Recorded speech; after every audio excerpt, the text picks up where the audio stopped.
Okay, so we're going to run through our full body baby wearing workout. Just going to warm up the body first. So if we set our feet hip width apart, wider than hip width, we're just going to do some marching on the spot. So this is just to prep the muscles, get the blood flowing, ready for the workout ahead. Good. Make sure baby is in sight, nice and snug. So snug he's asleep. So next we're going to come into just a small squat because we're prepping the body for the squats to come ahead. So standing on the spot, we're just going to think about sending the hips back first, bending the knees, chest is upright, and standing. Good. Sending the hips back and stand. Good. So once we've got that going, a couple of times we're going to introduce the arms, get the shoulders moving. So hands back and stand, back and stand. Good.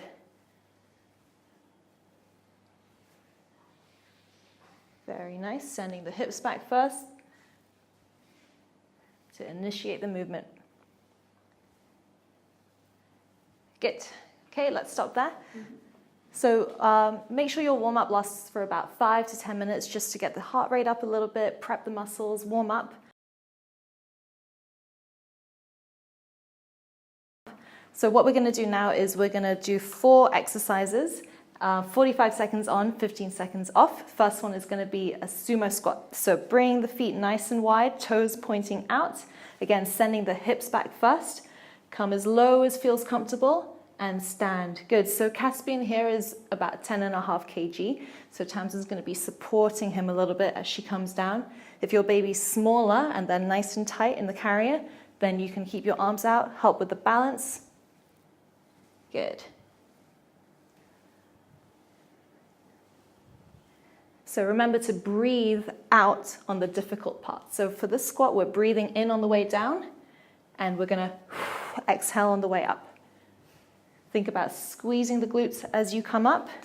Get down and squeeze to bring up the hips. Good. Next exercise is going to be a tricep dip. So you can do this on a bench, edge of a sofa or a bed. So sit down first. Place your hands either side. Yep. Once you're comfortable and stable, bring your hips forward. Good. And then send the elbows back, lower the bum, and press. Good. Nice. Caspian's fast asleep. Very nice. Think about pushing the bench away, keeping your back nice and straight. Good. We don't want our shoulders to go lower than our elbows either. We want to keep that in a nice safe position. Good. Okay, next exercise. Stand up. It's going to be curtsey lunges. So from center, this one's really good for working the outside butt muscles. So bring one foot back and out. Oh, just watch the bench. Coming to the middle. Yep. Send the knee down as low as comfortable, back to center. And then bring the other foot. Nice. Always keeping the torso upright.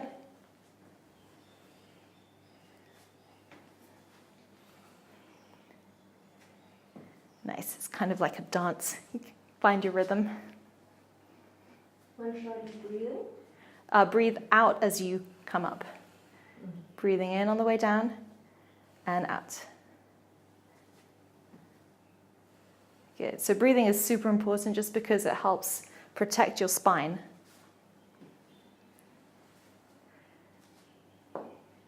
Very nice. And the last exercise is going to be lateral taps. So we're going to get into a position. It's almost like a ready position, as if we were about to jump forward. So once you're in this ready position, you're going to extend one leg out to the side, bring it back to center, and then extend the other one. Good. Muscles are constantly under tension. Yep. Good. Big step out and center.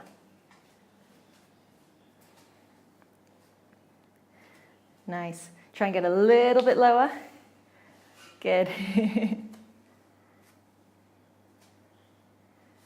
One more each side. Good. And rest. For the next workout, we've taken things down to the mat, giving the pelvic floor a little rest. There are so many advantages to working from the floor. One being you can learn how to restore your pelvic floor and your core just the way your baby is. You can do these exercises together.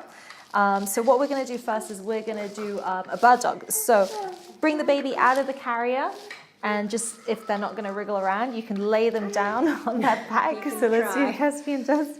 Let's see. Hey, you want to lie down? I don't think so, but let's see. So if your baby's small enough, then they'll be happy to just lie down on their back with mum over them. If they're big like Caspian and they want to crawl around, just let them. That's totally fine. So, yep, he's probably off it. Okay, so bird dog. First version, this is the more advanced version that Tamsin is doing. So she's going to think about breathing in and extending her arm and her leg back to center. Breathe in, breathe out. Breathe in, breathe out. So we're not looking to raise the hand or the foot higher than the back. We want to keep a nice neutral spine. She's keeping her hips nice and square, not letting them rock from side to side. If that is a bit challenging and you're still feeling a bit of pressure in the pelvic floor, you can keep both hands on the ground and just simply do the legs. Breathe in and out, alternating. Good. And another version of that is to keep the knees on the ground and raise the arm in front. Yep.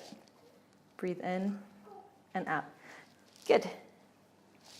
So next one, we're going to do glute bridge. So Tamsin's going to lie down on her back. So this one, if baby is small enough, she can actually have him straddling her on her hips. Let's see. Are you small enough? This is coconut. Coconut. Yeah, you had coconut, didn't you? After So from here, she's going to think about taking a big breath in, and as she exhales, she lifts up her hips. Okay. Go. Yeah. Whee! So, and if baby decides, coconut.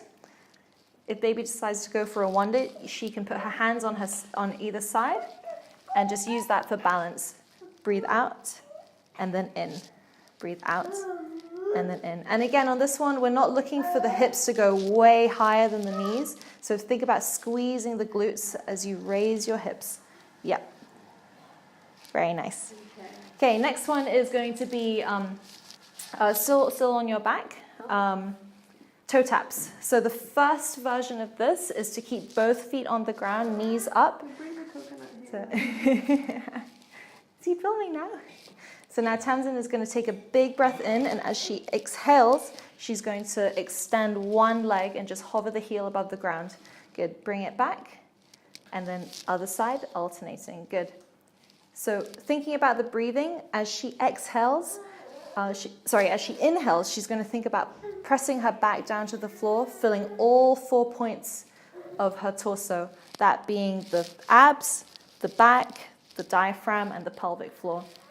So the next version of this is going to be raising the heels off the ground, bringing the knees to 90 degrees. So as she breathes in, she's going to extend. Both feet. Just one. And then exhale, bring it back. Breathe in, extend, and bring it back. Good. So if you want to make that a bit more challenging, lower the foot. Yeah, so it's almost touching the ground. Nice. And the very last one is going to be a side plank. So she just comes onto her side. So the first version is the lower foot is going to be tucked, and then the upper leg is going to be extended. So we want the knees to be at the same level. So bring this heel back so it's in line with the bottom. Yep. Good. So we want to look for shoulder to be stacked over the elbow. Good. And then lifting up the hip. Good. And then back down again. Nice. Lifting the hips, squeezing the glutes. So we want to breathe in on the way down and exhale and lift. Good. So another version of this will be to hold it. So keep that hip up. Hold. So from about 20 seconds, 30 seconds to a full minute, depending how comfortable you are. Good. Back down again. So the next version of that will be to extend both legs. Yep. And then from there, Tamsin's going to breathe in, and on the exhale, she's going to lift the hip up and bring it back down again. Good, yep. Bring the hips up and down. Hello, Caspian. Okay. So there we have the second workout. See what feels comfortable for you. Remember, we're just taking a little break from that pelvic floor after all those squats and lunges. So hope you enjoy it. So sometimes the pelvic floor is going to get a little burnt out, or you just might feel that it's a little too hard for you at this stage. That's totally fine. Here are a few variations to make it a lot easier for you, but you can still get in that workout. So the first one was our sumo squat, wide stance coming all the way down. If that feels a bit too difficult, all you need to do is assume the same stance, but we're just going to come into a little pulse. Okay, so side view, I'm still thinking about sending the hips back first to initiate the movement, chest is up, but I'm not going down all the way. So the second exercise we did were tricep dips. This is a really hard upper body exercise. It takes a lot. Your triceps take on a lot, because not only are you supporting your own body weight, you've got that of your baby's as well. So if that's feeling too challenging, take it down to the floor. You can still have baby attached to you, or you can take baby to one side. So bring your hands behind you, fingers pointing the same direction as your toes, feet firmly on the ground. First version is to keep your bum on the ground and just lean back, bending your elbows, and then push yourself back up again. If that feels good, next stage is to lift your bum off the ground, and same thing, elbows going back and push your body weight up. Elbows going back, keep your bum hovering above the ground. Okay, the next one, curtsey lunge. So even without a baby, this one is pretty challenging because it's hitting all these other angles of our muscles. So if that's not feeling too great at the moment, you can still have baby attached to you, but just bring your foot back, tap, and back to center. Bring it backwards and to the side and back to center. So we're still getting a nice stretch on the outside of our glutes, but it's a lot easier on our pelvic floor. Okay, so those are some easier variations. If the first workout is too hard, you can definitely build your way to get there eventually, but do what feels more comfortable for you at this stage and what's safe for you.